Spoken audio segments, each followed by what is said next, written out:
never felt when we were. Baiklah, kami akan mempresentasikan hasil dari diskusi kelompok kami mengenai front kimia farma. Untuk yang pertama adalah profil Kimia Farma. Kimia Farma adalah perusahaan industri farmasi pertama di Indonesia yang didirikan oleh pemerintah Hindia Belanda tahun 1817.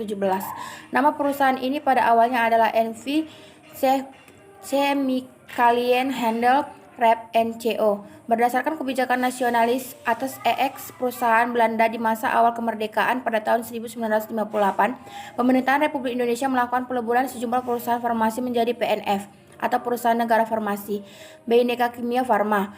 Kemudian pada tanggal 16 Agustus 1971, bentuk badan hukum PNF diubah menjadi Perseroan Terbatas, sehingga nama perusahaan berubah menjadi PT Kimia Farma atau Persero.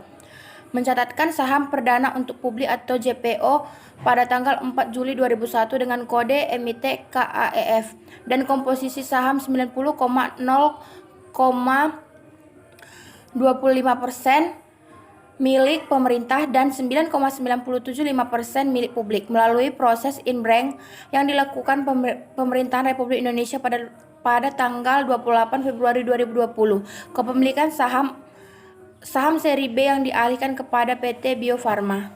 Baiklah, saya akan melanjutkan. Pada tanggal 31 Desember 2001, manajemen Kimia Farma melaporkan adanya laba bersih sebesar 132 miliar. Dan laporan tersebut diaudit oleh Hans Tuan Kota dan Mustafa atau HTM. Akan tetapi Kementerian BUMN dan Bapepam menilai bahwa laba bersih tersebut terlalu besar dan mengandung unsur rekayasa. Setelah dilakukan audit ulang pada 3 Oktober 2002, laporan keuangan Kimia Farma 2001 disajikan kembali atau restate. Karena telah ditemukan kesalahan yang cukup mendasar pada laporan keuangan yang baru, keuntungan disajikan hanya sebesar 99,56 miliar atau lebih rendah sebesar 32,6 miliar atau 24,7% dari laba yang diperkirakan atau dilaporkan. Kesalahan itu timbul pada unit industri bahan baku, yaitu kesalahan berupa overstate penjualan sebesar 2,7 miliar, pada unit logistik sentral berupa overstate persediaan sebesar 23,9 miliar, pada unit pedagang besar farmasi berupa overstate persediaan sebesar 8,1 miliar, dan overstate penjualan sebesar 10,7 miliar. Aktivitas manipulasi pencatatan laporan keuangan yang dilakukan manajemen tidak lepas dari bantuan akuntan. Akuntan yang melakukan hal tersebut memberikan informasi yang menyebabkan pemakai laporan keuangan tidak menerima informasi yang fair. Dan dalam hal ini, akuntan sudah melanggar etika profesi. Saya akan melanjutkan bagaimana kronologi kasus manipulasi laporan keuangan PT Kimia Farma Tbk. Awalnya, audit pada tanggal 31 Desember 2001, manajemen Kimia Farma melaporkan adanya laba bersih sebesar 132 miliar. Dan laporan tersebut diaudit oleh Hans Tuan Kota dan Mustafa atau HTM.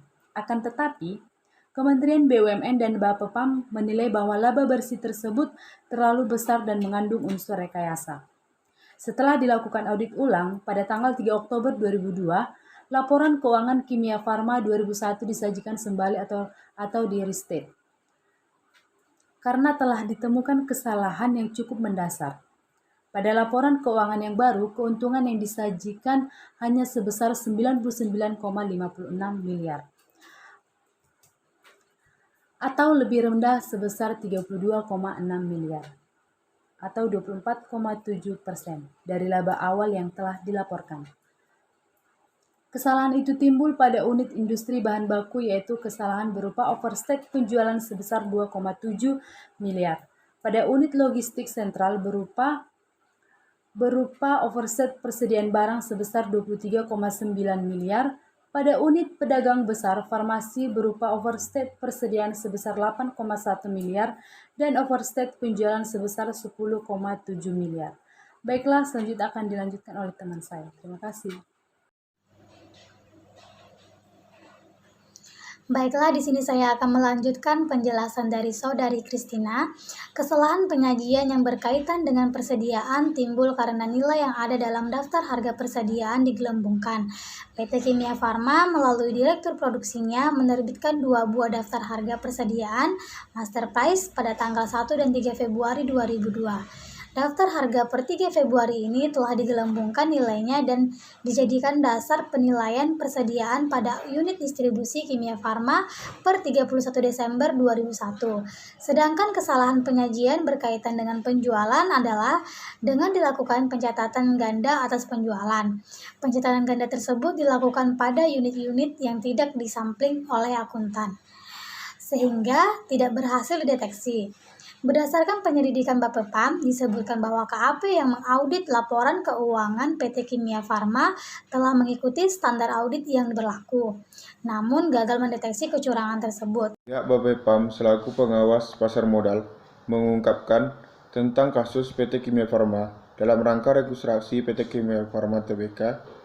Ludovicius Sensiwe selaku partner dari KAP Hans Tuanakota dan Mustafa yang diberikan tugas untuk mengaudit laporan keuangan PT Kimia Farma untuk masa 5 bulan yang berakhir 31 Mei 2002, tidak menemukan dan melaporkan adanya kesalahan dan penilaian persediaan barang dan jasa, dan kesalahan pencatatan penjualan untuk tahun yang berakhir per 31 Desember 2001. Selanjutnya, diikuti dengan pemberitaan dalam harian kontan yang menyatakan bahwa Kementerian BUMN memutuskan penghentian proses divestasi saham milik pemerintah di PT Kimia Farma setelah melihat adanya indikasi penggelembungan keuntungan dalam laporan keuangan pada semester 1 tahun 2002. Yang menangani kasus, yaitu Badan Pengawas Pasar Modal atau Bapepam melakukan pemeriksaan atau penyelidikan baik atas manajemen lama direksi PT Kimia Farma Tbk ataupun terhadap akuntansi publik Hans Tuanakota dan Mustafa. Baiklah, selanjutnya itu mengenai penyelesaian kasus pada fraud PT Kimia Farma.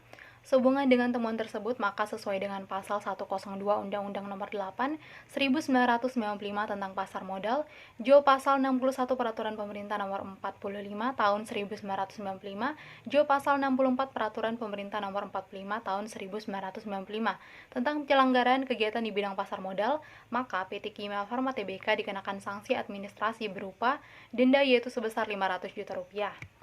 Kemudian yaitu penyelesaian kasus sesuai dengan pasal 5 huruf Undang-Undang Nomor 8 tahun 1995 tentang pasar modal, maka Direksi lama PT Kimia Farma Tbk periode 1995 sampai Juni 2002 diwajibkan membayar sejumlah 1 miliar rupiah untuk disetor ke kas negara karena melakukan kegiatan praktek penggelembungan atas laporan keuangan per 31 Desember 2001. Saudara Ludovicius Sensiwe, rekan KAP Hans Tuanakota dan Mustafa selaku auditor PT Kimia Farma Tbk, diwajibkan membayar sejumlah 100 juta rupiah untuk disetor ke kas negara, karena resiko audit yang tidak berhasil mendeteksi adanya penggelembungan laba yang dilakukan oleh PT Kimia Farma Tbk tersebut, meskipun telah melakukan prosedur audit sesuai dengan standar profesional akuntan publik atau SPAP dan tidak diketemukan adanya unsur kesengajaan. Demikian presentasi dari kelompok 2, yaitu mengenai fraud pada PT Kimia Farma. Atas perhatiannya kami ucapkan terima kasih.